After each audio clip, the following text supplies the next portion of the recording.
Hi friends, Josh Emery. Happy Friday.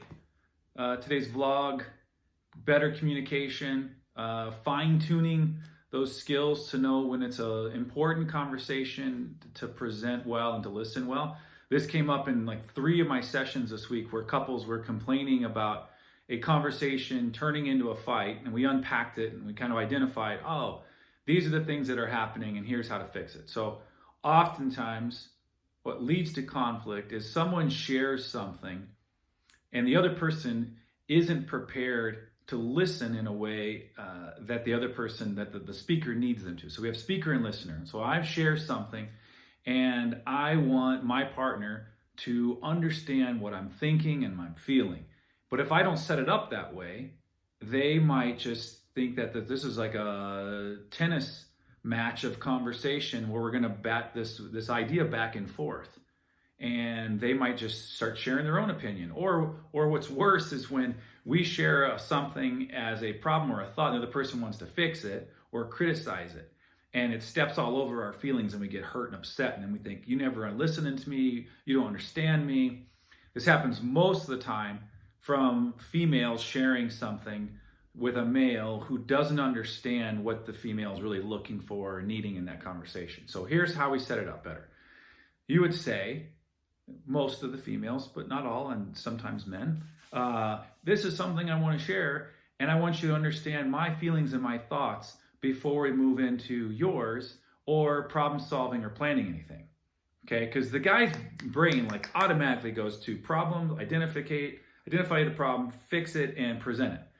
And most women want there to be a more of emotional connection in the conversation. The guy's thinking head, woman's thinking feeling heart, and we miss each other and we hurt each other. So if the woman could say, this is an issue, this is a topic that I need you to hear my feelings and my thoughts first, and before we move on to anything else, okay? Now, there are lots of things we bring up throughout the day, throughout the week, and it's going to be impossible to do this every time. So you want to reserve this for significant topics.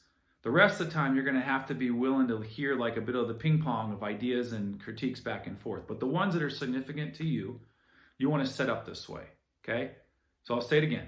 This is something I need you to hear about how I feel and how I think, and I need to believe that you understand that before we move on to game planning, fixing, or hearing your opinions, okay? And I'm the one that's brought it up, so I have a right to kind of say that, okay?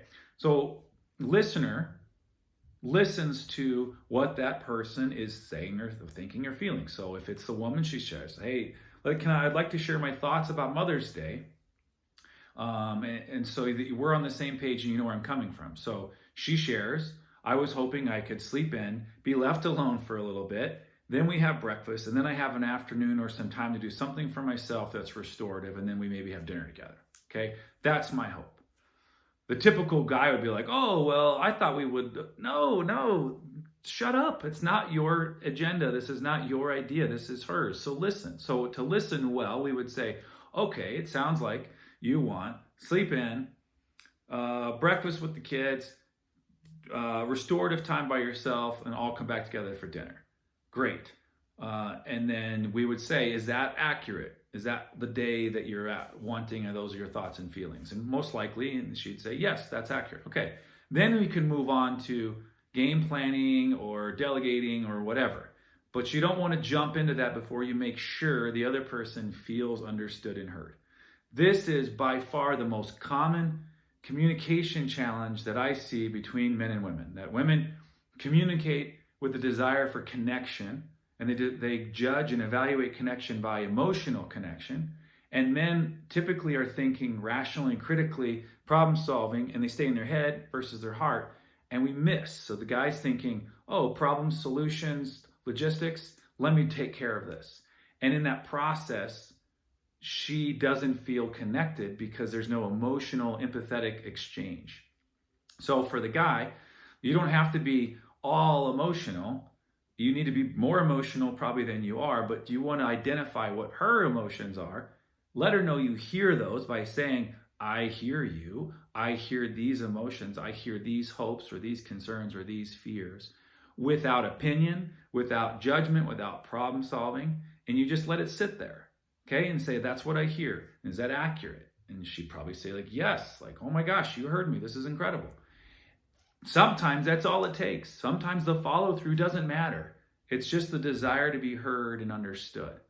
Now, this is going to take practice, especially for the guy, but for the female, presenting it well is going to really help him. So say, this is a subject, this is a topic that I need you to pay attention to. I need you to understand my thoughts and my feelings before we move on to anything else.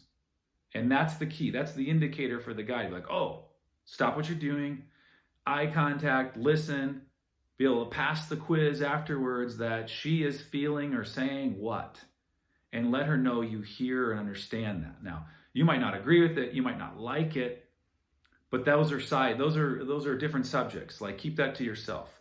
Let's first make sure she hears that you understand her and that she feels that. So it's really just 2 steps. Okay, present well that this is one of those issues that you need to feel understood, and listen well and keep your opinions and thoughts and problem solving to yourself, and let her know that you hear her. Go practice. Takes a lot of practice. This is not natural. Guys do not naturally process, think, feel, operate this way. So please be gracious, women. This is an entirely new skill set. And guys, she's not crazy. She's not an emotional roller coaster just because she communicates this way. This is how she feels and processes. And if you want to be a connected team, you've got to work with that, understand that. So be gracious with one another. Go practice. I'll see you guys back here next Friday. Have a great weekend. And if I can stop this, that'd be great.